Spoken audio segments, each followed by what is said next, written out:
Olá, tudo bem? Bem-vindo a mais um 3 em 7. Três coisas em 7 minutos. Continuando as nossas devocionais em Marcos. Aproveitando também para ir construindo a nossa série de Páscoa, o Caminho da Cruz. Você pode encontrar aqui também no Facebook, YouTube.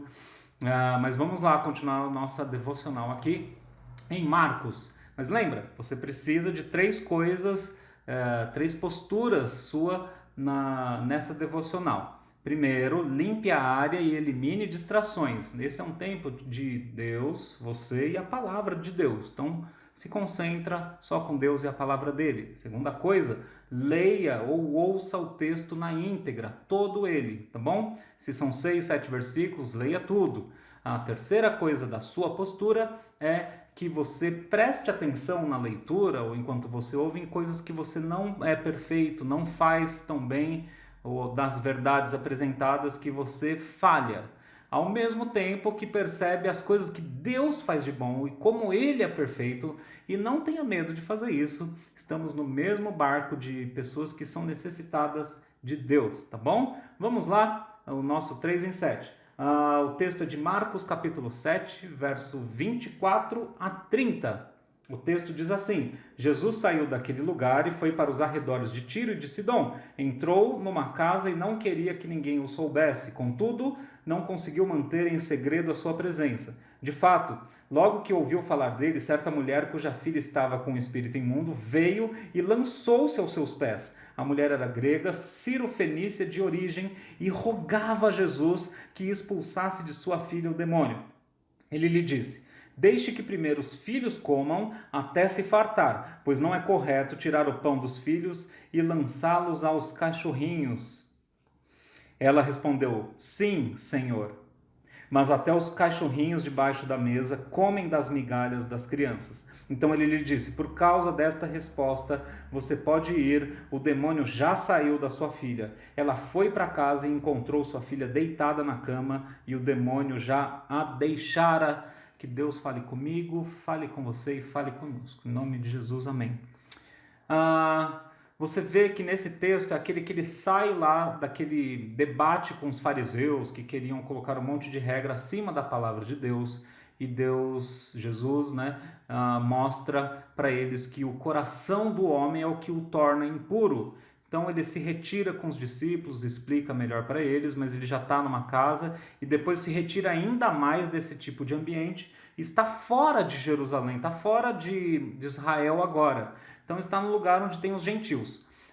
Nós vemos em todos os evangelhos, Mateus, Marcos, Lucas e João, que o ministério de Jesus ele é fixo, ele é focado nos judeus. Isso significa que só os judeus seriam salvos? Lógico que não, mas era o ponto de partida, a linha que Deus escolheu para que viesse instrumentalmente a salvação para todos os homens, que é Jesus. Então ele começa com o que ele fala aqui no texto, os filhos, começa pela casa e depois, obviamente, a bênção da salvação ela é espalhada. Deus sempre mostrou no Antigo Testamento e também no Novo que a bênção da salvação era para todas as nações.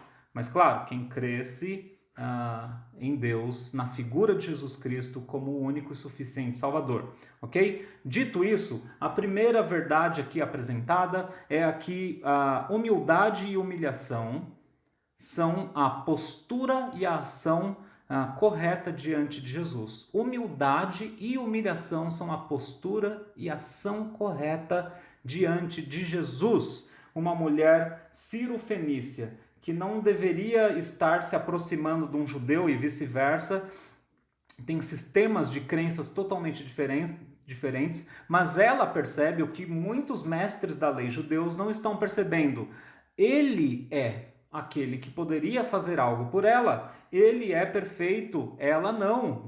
Jesus é perfeito, você não, eu não. Jesus é o dono de tudo, tem o domínio de tudo. Você não, eu não.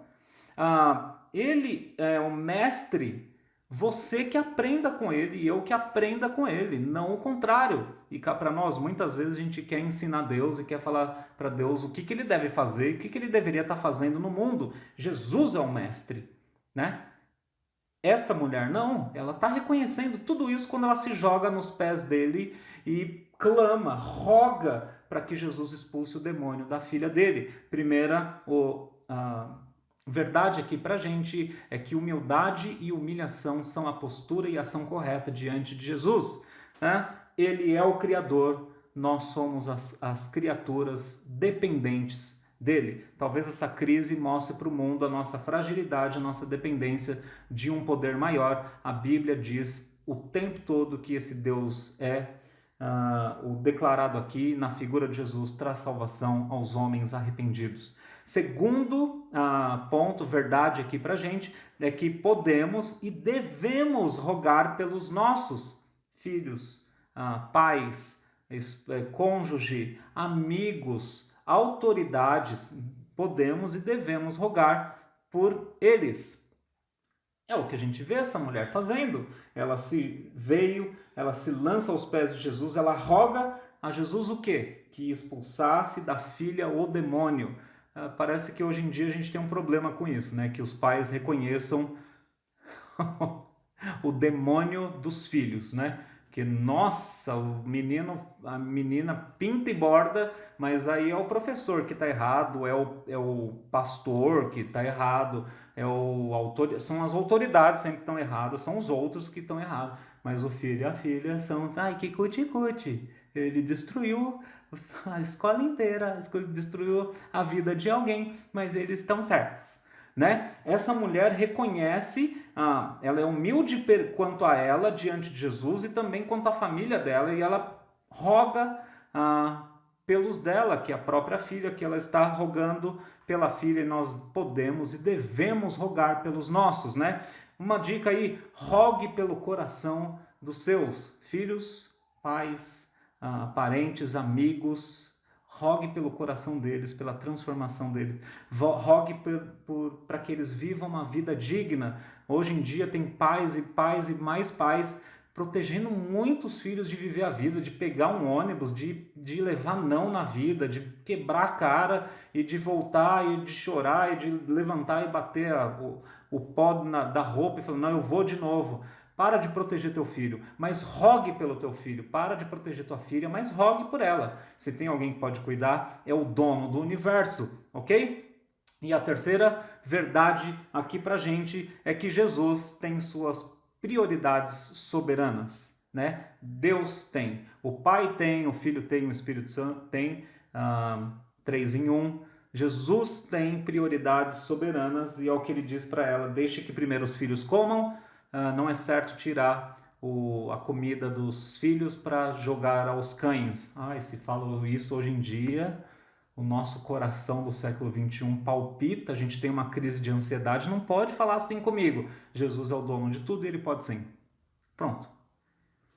E ele não está de maneira nenhuma dizendo que o povo judeu é que é o salvo e o que os outros não. Ele só está mostrando a prioridade que ele tem no ministério dele naquele momento.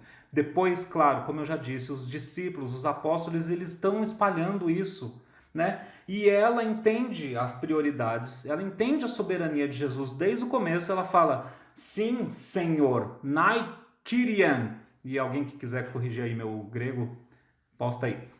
Se não é um nominativo, vocativo, o que quer que seja. Ixi, meu tempo vai estourar. O menino que coloca o cronômetro aqui, ele vai piscar, falar que eu errei. Ela fala, sim, Senhor, sim, dono de tudo. Eu entendo, mas o Senhor é tão bom que sobra.